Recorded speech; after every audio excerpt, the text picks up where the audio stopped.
Bonjour à tous et à toutes, j'espère que vous allez bien. On se retrouve sur une nouvelle vidéo très simple. On va voir aujourd'hui comment créer un compte Google Ads en 2026 en partant de zéro. C'est le point de départ surtout. Je vous invite vraiment à le faire par vous-même, à pas forcément vous faire accompagner par un expert de chez Google. Vous pouvez le faire avec un prestataire externe, que ce soit Convertix ou une autre agence ou un autre freelance. Mais évitez de vous faire accompagner par quelqu'un de chez Google. Les enjeux des conseillers de chez Google, c'est de faire gagner de l'argent à Google, ils sont commissionnés dessus. Donc voilà, faites-le par vous-même, ça vous permet d'apprendre de nouvelles compétences et d'être plus autonome sur votre gestion. Donc ce qu'on fait, c'est qu'on se retrouve directement du côté de l'écran. Alors dans ce cas pratique, on va faire de la publicité sur mon site internet qui est pas le plus optimisé du monde, williampalande.fr. C'est mon site sur lequel je fais de l'acquisition SEO pour l'agence Convertix. On va s'en servir de cas pratique. La première étape, c'est de vous rendre sur Google et de taper tout simplement Google Ads. Vous allez vous rendre sur le premier résultat en publicité ou en organique. Ce qui est surtout important, c'est que ça finisse par google.com. On va cliquer dessus et là vous allez appuyer sur continuer. Donc vous ne contactez pas un expert chez Google, vous faites vraiment vous-même la démarche. Hop, bon, là il y a tous les comptes que vous avez déjà. Nous on va en créer un nouveau. Appuyez sur créer un compte. Et là on va directement copier-coller notre adresse URL. Créer votre campagne de manière très simple. On va suivre le tutoriel de Google par défaut, même si vous propose une version simplifiée de Google Ads en général. La version simplifiée de Google Ads ne suffit clairement pas et je vous recommande surtout pas de vous y arrêter, mais c'est obligatoire dans le processus d'inscription, ça fait partie du processus de Google en 2026, vous encouragez vers de la simplicité et souvent pas de la simplicité qui vous fait gagner de l'argent. Donc là on appuie sur suivant, ils vont nous demander d'ajouter quelques informations concernant notre site internet. Donc étant donné que ce n'est pas des informations sur lesquelles on va trop s'appuyer parce qu'on va vouloir garder le contrôle, on va accepter ce qu'ils nous proposent. On peut mettre une fiche d'établissement, on peut mettre un Google Merchant Center, bon, en l'occurrence vu que ça va être de la génération leads, on ne va pas s'y intéresser. J'ai une chaîne YouTube donc autant la connecter, on va appuyer sur suivant. On va définir les objectifs de campagne, donc moi en l'occurrence je voudrais des envois de formulaires de leads. On va laisser on fera une configuration manuelle, ce sera plus pertinent. C'est ce qu'on appelle le tracking, le fait de traquer des conversions sur votre site internet. De manière très concrète, c'est le fait par exemple que vous puissiez avoir une conversion qui remonte vers Google dès que quelqu'un remplit un formulaire, dès que quelqu'un met Pierre, on va mettre des numéros random test@test.fr. Je cherche un consultant ads, merci de me rappeler. Et le fait de traquer quand quelqu'un appuie sur envoyer et que ce message apparaît, c'est quelque chose qu'on gère avec Google Tag Manager et le fait de le préciser à Google et de le mettre en manuel nous permettra de l'encoder dans un second temps. C'est pas quelque chose qui se fait automatique. On appuie sur suivant. Donc là on peut indiquer des thèmes de recherche dans l'étape suivante. On va passer rapidement dessus. Ici vous pourriez mettre par exemple consultant Google Ads, vous pouvez mettre plein de requêtes. Encore une fois, on va passer rapidement sur cette partie, on va viser toute la France, langue française, très bien. On laisse tout cocher par défaut, de toute manière on y reprendra. Donc là, Google va faire le maximum pour vous faire remplir des campagnes, vous faire mettre des images, idéalement vous faire diffuser sur display. Vous voyez que voilà, ici, il vous parle de YouTube, Gmail, recherche, display, Discover. Si vous voulez, dans ce cas, être assuré de perdre de l'argent, n'hésitez pas à diffuser bien sur YouTube, Gmail et Display. C'est sûr que c'est quand vous passez sur le bon coin que vous allez vouloir cliquer sur la publicité d'un consultant Google Ads.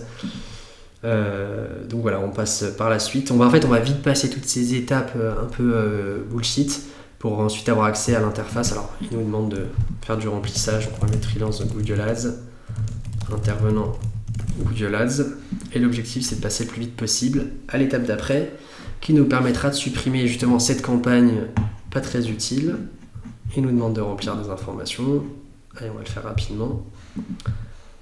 Tac, on en coche quelques-unes. Enregistrer. Suivant. Vous faites pas attention à cette simulation d'interface. Un logo carré pour tout simplifier. Tac, suivant. Est-ce que ça va être bon cette fois-ci? Voilà, donc c'est une stratégie, on va viser des conversions, pas de souci. Suivant.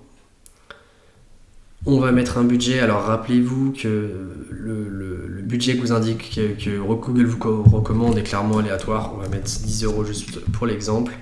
De toute manière, c'est une campagne qu'on ne va pas conserver. Ils nous mettent 2 conversions, 35 € par conversion. Google n'en sait rien, mais vous donnera toujours des infos.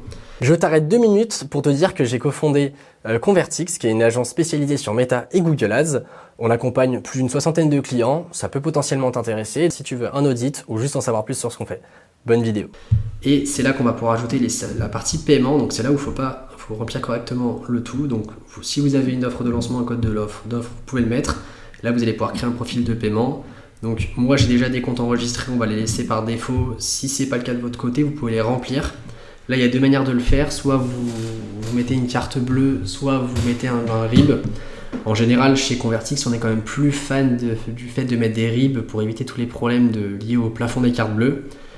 Si vous êtes sur une banque en ligne, vous pouvez utiliser également une carte bleue et mettre un plafond particulier. Je sais que Conto, par exemple, propose de mettre des plafonds de cartes bleues particulièrement élevés. Si jamais vous avez une carte Amex ou des cartes qui vous donnent des miles ou des royalties en fonction du nombre de dépenses, ça peut être très malin d'utiliser ces cartes justement sur Google Ads. En général, on va gérer pas mal de flux et on connaît des personnes du côté de Convertix qui arrivent à se payer quelques billets d'avion avec ça, donc ça peut toujours être l'occasion d'en profiter. On va prendre aucun conseil de chez Google, on ne fait pas de politique en Union Européenne, donc tout va bien, envoyé. Donc là en fait Google vous fait lancer une campagne performance max concrètement sans que vous en ayez trop conscience. Forcément c'est ce qui leur fait gagner de l'argent, toucher plus d'utilisateurs, on attend un peu. Donc là vous avez le plaisir de profiter de la plateforme un peu archaïque. Donc là Google va vous proposer de mettre en place votre première conversion. On va mettre installer manuellement, on va sauter cette étape. Forcément, Google vous dira que c'est pas bon, je le ferai plus tard. Alors, faites pas confiance à Google sur le fait, sur tous les messages d'alerte qui vous disent que vos configurations ne sont pas bonnes. On va le faire dans un second temps, on va le faire proprement. Google vous conseille souvent de faire l'interface la plus simplifiée. Donc là, on a notre compte qui vient d'être créé. On a d'ailleurs une première campagne qui a été lancée, et d'ailleurs c'est assez caché, donc vous risquez de dépenser sans vous en rendre compte, donc on va tout de suite bien la supprimer. Pour ça, vous allez dans campagne, campagne et campagne. Quand vous lancez, c'est possible que vous ayez une interface particulièrement simplifiée avec pas autant de boutons que moi. Vous aurez la possibilité de passer en mode expert. C'est le mode basique face au mode expert. En cliquant sur les différents boutons en haut ou sur le menu de gauche en fonction des mises à jour de Google, vous pourrez passer en mode expert. Un réflexe qui est intéressant et je vous invite à le faire quand même dès maintenant, c'est d'aller dans Admin, paramètres du compte, et on va renommer le compte pour lui donner un nom qui va vous permettre de l'identifier. Donc là, Google m'a appelé sur un nom aléatoire, je vais l'appeler williampalandre.fr. C'est important que vous fassiez par défaut, donc là il a réussi à me trouver un nom qui sort un peu de nulle part, mais le fait de mettre un nom bien identifié vous permettra de vous y retrouver. Si vous n'avez pas un nom, vous aurez juste un numéro d'identité et ce sera vite l'enfer. Et tant qu'à être là, profitez-en pour aller dans les applications automatiques. Google va par défaut vous activer toutes les recommandations automatiques par défaut. Donc si vous voulez perdre de l'argent, laissez-les activer. Google pourra prendre toutes les libertés du monde pour modifier vos enchères et vous aurez consenti à ça en ne les désactivant pas. Et donc forcément, c'est toujours des applications automatiques qui vont dans l'intérêt de Google et pas dans le vôtre. Donc là, en l'occurrence, elles sont décochées, mais la plupart du temps, il y en a une activée. Là, Google a dû apprendre de tous les autres comptes qui sont déjà connectés. Donc voilà, on a vu comment créer un compte Google Ads de A à Z. C'était pas forcément la partie la plus compliquée. Créer un compte, c'est assez simple. Mettre ces systèmes de paiement, c'est assez simple. L'étape d'après, si vous voulez enchaîner, c'est de passer directement sur la première étape, la partie tracking de conversion. Donc si vous avez un compte e-commerce, faire un tracking des ventes. Et si vous avez un objectif de leads, ça va être de traquer les conversions, que ce soit des appels téléphoniques, des formulaires ou des rendez-vous Calendly. Ce sera la première étape à faire, et une fois que votre conversion sera faite, vous pourrez créer votre première campagne. En général, ça va être du search avec lequel on va commencer. Si vous faites du e-commerce, on aime bien commencer avec du PMax en feed only, donc je vous invite à vous concentrer sur ça. Pour vous rappeler, feed only, c'est des campagnes PMax dans lesquelles on va assez peu alimenter en termes de données, en termes de visuels et en termes de vidéos. On ne va pas remplir l'intégralité des composants pour justement éviter de diffuser sur du display et du YouTube et concentrer l'essentiel du budget sur Google Shopping et Google Search. Merci d'avoir regardé cette vidéo, j'espère que vous avez appris plein de choses. Si vous avez aimé la vidéo, n'hésitez pas à mettre un pouce, vous pouvez vous abonner pour recevoir nos prochaines vidéos. Si vous avez des questions, les commentaires sont là pour ça, juste en dessous de la vidéo. Et si jamais vous avez besoin d'accompagnement, de prendre rendez-vous avec un de nos experts pour un audit gratuit, vous pouvez le faire directement avec le lien Calendly qui se trouve dans la description. C'est gratuit, ça vous engage à rien. Et sur un malentendu, on pourrait être amené à travailler ensemble, donc n'hésitez pas. Quant à moi, je vous retrouve pour une prochaine vidéo très rapidement. Donc on se dit à très vite.